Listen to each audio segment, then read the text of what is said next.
कभी तुमको ऐसा लगे, आप लोगों के जीवन में भी कभी ऐसा लगे कि मुझे भोलेनाथ जी का आज तक दर्शन नहीं हुआ, मुझे राम जी का आज तक दर्शन नहीं हुआ, मुझे आज तक भगवान कृष्ण का दर्शन नहीं हुआ, मुझे आज तक भगवान का दीदार नहीं हुआ, भगवान का दर्शन नहीं हुआ। तुम्हारे मन में अगर कभी ऐसा लगे तो एक बार 7 दिन का पूरा नियम ले। 7 दिन का पूरा नियम। कैसा नियम? सुबह से उठूंगा, सुबह से उठूंगी, मुख धोया ना धोया, कुछ खाया ना खाया, पलंग पर बस उठ के बैठी। जिसको अगर शंकर भगवान का, राम जी का, कृष्ण भगवान का, लोग कहते हैं क्या भगवान का दर्शन हो सकता है? 7 दिन का नियम धारण करो।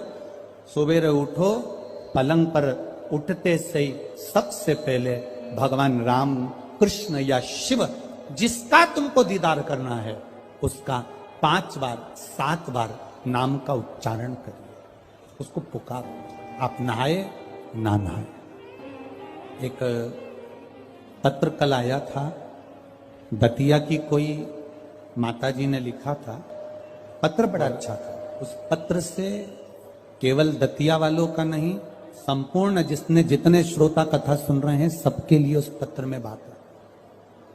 केवल एक दतिया वालों के लिए नहीं, संपूर्ण। उस पत्र में किसी ने, माताजी ने लिखा था, गुरुजी हमें ये पूछना है कि हम स्त्री हैं, हम नारी हैं, और स्त्री महीने में रजो धर्म से हो जाती है, रजस्वला हो जाती है। कल का पत्र है वो, स्त्री रजो धर्म से हो जाती है, रजस्वला हो जाती है, रजो धर्म में आ जाती है महीने में। गुरुदेव उस समय पर वो ना मंदिर जा सकती है, ना भगवान के लिए कोई कार्य कर सकती है, ना वो कोई अच्छी जगह पर पहुंच सकती है। तो हमें केवल इतना सा पूछना है कि उस रजस्वला धर्म के समय पर क्या हम भगवान का नाम ले सकते हैं कि नहीं? मंदिर नहीं जा सकते, शिवालय नहीं जा सकते, यज्ञ में नहीं जा सकते, अनुष्ठान में नहीं जा सकते, हम कहीं पर भी अच्छी जगह पर नहीं जा सकते, तो क्या हम भगवान का नाम ले सकते हैं कि नहीं ले सकते? तो महाभारत का चरित्र उठाकर देखिए। द्रौपदी का 3 दिन जो धर्म, और दुशासन ने चीर खींचा, द्रौपदी का बाल पकड़कर दुशासन सभा में लेकर आ गया। 3 दिन का रजो धर्म है द्रौपदी का, और बाल पकड़कर दुशासन सभा में लेकर आया। और द्रौपदी ने सबसे निवेदन करा, द्रौपदी ने सबसे कहा, सबसे प्रार्थना करी, सबसे बोला, पर कोई साथ नहीं दिया। तब गुरु बाबा के कहने पर द्रौपदी ने भगवान कृष्ण को पुकारना प्रारंभ करा, भगवान को आवाज लगाना प्रारंभ। अब ये प्रश्न का उत्तर है तुम्हारा। पलंग पर भी पड़े हो ना, तो भगवान का नाम लेने में कभी संकोच मत करना। बीमारी में भी पड़े हो ना, भगवान का नाम लेने में कभी संकोच मत करना। बीमारी में, मल और मूत्र में भी पड़े हो तो भगवान का नाम लेने में कभी संकोच मत करना। और अगर आप रजो धर्म में भी हो, पूजन नहीं कर सकते, कहीं जा नहीं सकते, पर नाम लेने में कभी संकोच मत करना, क्योंकि जीवन का क्या भरोसा, जीवन का क्या भरोसा? मंत्र जाप, नाम जाप, स्मरण, भगवान को पुकारना, भगवान का नाम लेना, ये बंद नहीं। अरे खाना ना छोड़ा, पीना ना छोड़ा, हरि भजन क्यों छोड़ दिया, जाना ना छोड़ा, आना ना छोड़ा, फिर सत्संग जाना क्यों छोड़ दिया। भगवान का नाम लेने में, भगवान का स्मरण करने में, भगवान का कीर्तन करने में, हाँ आप श्रेष्ठ जगह पर मत जाइए, किसी वस्तु को मत छुओ। यहां तक शास्त्र कहता है कि अगर किसी ब्राह्मण, संत, गुरु और भगवान के लिए भोजन भी बन रहा है और आप रजो धर्म से हो, तो भोजन पर दृष्टि भी मत दो। यहां तक शास्त्र कहे अगर भोजन बन रहा है तो भोजन पर हमारी दृष्टि भी ना जाए। भगवान का नाम ले सकते, आप उसे पुकार सकते। मृत्यु की घड़ी में भगवान ये देखेगा क्या उस समय पर कि ये रजस्वला धर्म में है, तो अभी इसको हम मार नहीं सकते, अभी हम इसको ले जा नहीं सकते। मृत्यु की घड़ी में ये नहीं देखा जाएगा। मृत्यु की घड़ी में तो केवल तुम्हारा जो करा हुआ पुण्य है, मृत्यु की घड़ी में तुम्हारा करा गया सत्कर्म है, मृत्यु की घड़ी में तुम्हारा करा गया अच्छा कर्म है, केवल वो तुम्हारे सम्मुख में रहेगा। पुकारो, भगवान के नाम को पुकार सकते हो, बुला सकते हो परमात्मा को, पुकार सकते हो परमात्मा को, बोल सकते हो भगवान को। शिव कथुयशा ने अपने पिता के कहने पर पार्थिव शिवलिंग का निर्माण किया। बहुत सावधानी से सुनना, रजस्वला धर्म के अंतर्गत नारी भोजन भी बन रहा है तो उस पर दृष्टि ना दे। रजस्वला धर्म के अंतर्गत नारी पूजन वाली जगह पर ना जाए। रजस्वला धर्म के समय पर नारी अच्छे कर्म की ओर ना जाए। पर रजस्वला धर्म भी अगर तुम्हारा है, कोई बीमारी भी तुमको है, कोई रोग में भी तुम पड़े हुए हो, पर भगवान का नाम लेने में कोई दोष नहीं है। भगवान का नाम तुम कभी भी ले सकते हो जब तुम्हारी मर्जी। 7 दिन का नियम धारण करो। सुबह उठो, भगवान का नाम लो, स्नान करा, पूजन करो, बाबा के मंदिर में जाके 1 लोटा जल समर्पित करो, घर आओ, भोजन करो। भोजन करने से पहले अपने पास में थोड़ी सी अग्नि, जो तुम्हारे यहाँ चूल्हे में हो, जो भी अग्नि हो, उसको लेकर जो भोजन की थाली में भोजन है, उस थाली के भोजन को निकालकर अग्नि में दीजिए। 1 रोटी निकालकर गौ माता की दीजिए, आधी रोटी जो भी भाग निकाल सकते हो वो स्वान को दीजिए, और फिर बाबा का नाम लेकर प्रसाद समझकर भोजन को ग्रहण करिए। दिन में, शाम को अपने कर्म को करते करते भगवान का नाम लेते रहिए।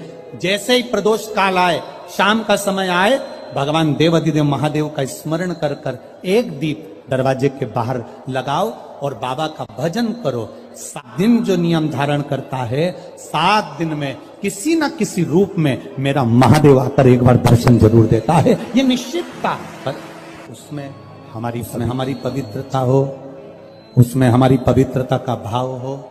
हम पवित्र भाव से, शुद्ध भाव से हम भगवान का भजन, हम तो यहां तक कहेंगे, ये पार्थिव शिवलिंग का आप लोग निर्माण करते हो ना, जितने लोग भी पार्थिव शिवलिंग बनाने के लिए बैठते हो, करोड़ों में शिवलिंग बने, तो बनाते बनाते अगर किसी को उपच भी हो जाए ना, अब मैं थक गई, मैं नहीं बना रही, तो ये बोलने से पहले ही तुम जब शिवलिंग बनाओ और बनाते बनाते तुम्हारे शरीर में ऐसा लगे कि अब मैं थक गई, किसी से मत बोलो कि मैं थक गई, अब मैं नहीं बनाऊंगी, ये मत बोलो। मैं थक गई, ये मत बोलो, या ये मत बोलो कि अब मैं तो नहीं बना रही, अब मैं थक गई, तू चल रही क्या मेरे साथ वापिस, ये भी मत बोलो।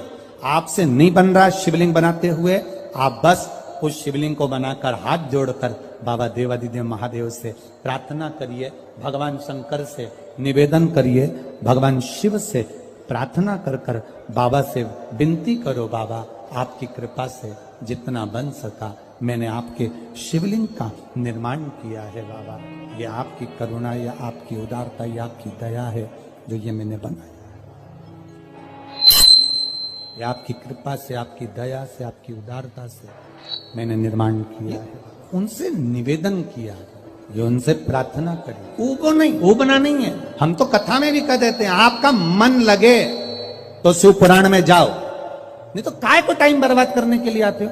मन लग नहीं रहा, रत्ती भर भी, और पूरी डेंटिंग पेंटिंग करके आई, 2 घंटे तक लाइन खींची, डब्बा भरा, 1 दिन पहले उसके पास भी गई, धागा वाली के यहाँ पहुंची। क्यों आए? कौन ने कहा तुमको कि कथा में जाना जरूरी है? कोई तुमको कहा कि भीड़ बढ़ाने जाओ? तुम्हारा मन लगे तो शिव महापुराण की कथा में आकर बैठो, नहीं लगे तो कथा में भी मत जाओ, अपने घर में मूंगफली सेको और 3 टाइम खाओ, समय बर्बाद करने मत जाओ। मन लगे, शिव कथा कर रही है, मन लगे तो महादेव के मंदिर में जाके 1 लोटा जल चढ़ाना। मन नहीं लगे ना, जबरदस्ती मत जाना कि मैं तो बाबा सियोर वाला महाराज ने कहा है तो जाना तो पड़ेगा, ना ना ना, बिल्कुल मत जा, बिल्कुल मत जा। मन करे वो करते हो ना, दिल तुझको दिया ये क्या कर दिया, अपना मन, अपना दिल, अपना हृदय परमात्मा। और जिस दिन तुम परमात्मा को पहचानोगे उस दिन परमात्मा तुम्हारा और तुम। यहाँ इतनी ये दतिया की माताएं हैं, बहुत चतुर हैं, इधर साइड की माताएं बहुत चतुर। इधर की माताएं इतनी चतुर होती हैं कि शादी विवाह में अगर गणेश जी नहीं मिलते हैं तो ये गोबर का और मिट्टी का गणेश बनाकर मटकी पे रखकर पूजन कर देती हैं, और मिट्टी का भी गणेश नहीं मिलता, गोबर का भी गणेश नहीं मिलता।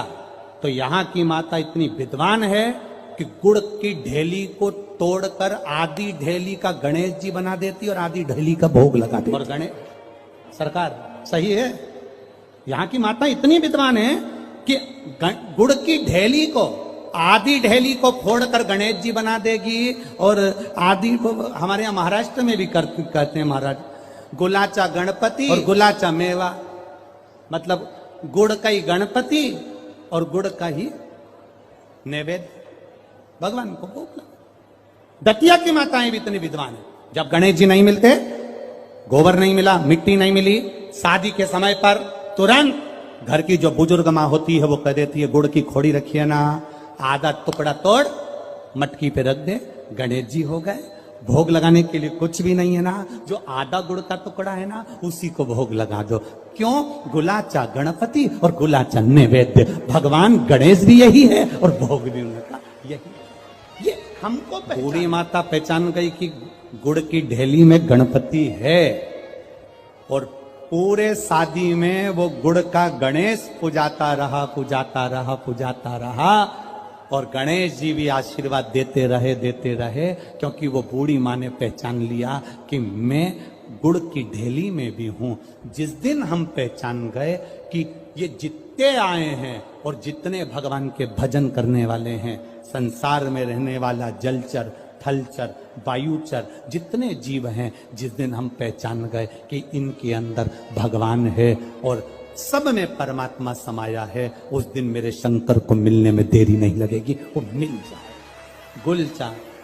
गुलाचा गणपति और गुलाचा आधा, ये हम समझ नहीं पा रहे हैं भगवान, हम परमात्मा को जान नहीं पा। सुयशा ने भगवान शिव जी की आराधना करी, पार्थिव शिवलिंग का निर्माण करने के लिए बैठी, और जो निर्माण करा, मात्र 7 दिन निकले थे सुयशा को, देवादिदेव महादेव प्रकट हो गए। मांग सुयशा, क्या चाहिए तुझको? सुयशा कहती है मैं आपके चरणों की दासी बनना, मैं आपके चरणों की दासी बनना चाहती। भगवान कहते सुयशा, इतनी सुंदर बात देवादिदेव महादेव ने कही, इतनी सुंदर। सुयशा कह रही है मैं आपके चरणों की दासी बनना चाहती हूं, चरणों की दासी। देवादिदेव महादेव ने कहा सुन सुयशा, मेरी धर्म पत्नी पार्वती मेरे साथ में है, मैं दूसरी नारी को अपने करीब भी नहीं आने देता। हाँ सुयशा, तो मेरे स्वरूप का स्नान करा, पूजन करा, अर्चना कर, निवेदन कर, बेलपत्र चढ़ा, पुष्प चढ़ा, मैं तुझे फल दूंगा।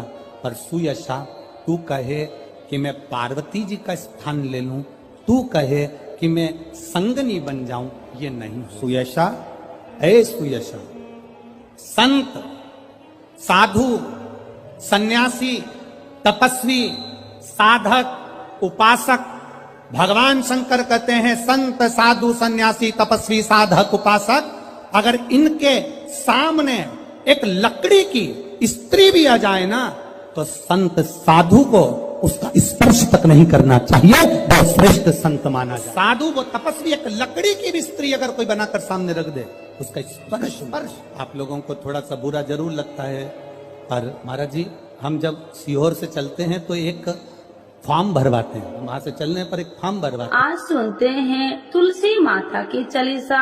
यह चालीसा सुनने से होती है हर रोगों से मुक्ति, मिलती है सुख समृद्धि का आशीर्वाद।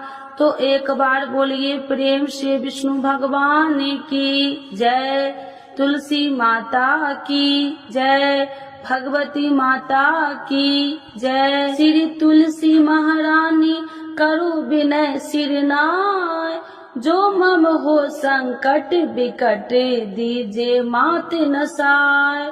नमो नमो तुलसी महारानी, महिमा अमित न जाए बखानी। दियो विष्णु तुमको सम्माना, जग में छायो सुयस महाना। विष्णु प्रिय जय जयंती भवानी, टीहू लोक की हो सुख खानी। भगवत पूजा करे जो कोई, बिना तुम्हारे सफल न हो। जिन घर तब नहीं होए निवासा, उस पर करे विष्णु नहीं वासा। करे सदा जो तब नित सुमरन, ते ही के काज होए सब पूरन। कार्तिक मास महात्म्य तुम्हारा, जाको जानत सब संसारा। तब पूजन जो करे कुमारी, पावे सुंदर वर सुकुमारी। करे जो पूजा नित प्रति नारी, सुख संपत्ति से होए सुखारी। वृद्धा नारी करे जो पूजन, मिले भक्ति होवे पुलकित मन। श्रद्धा से पूजे जो कोई, भव निधि से तर जावे सोई। कथा भागवत यज्ञ करावे, तुम बिन नहीं सफलता पावे।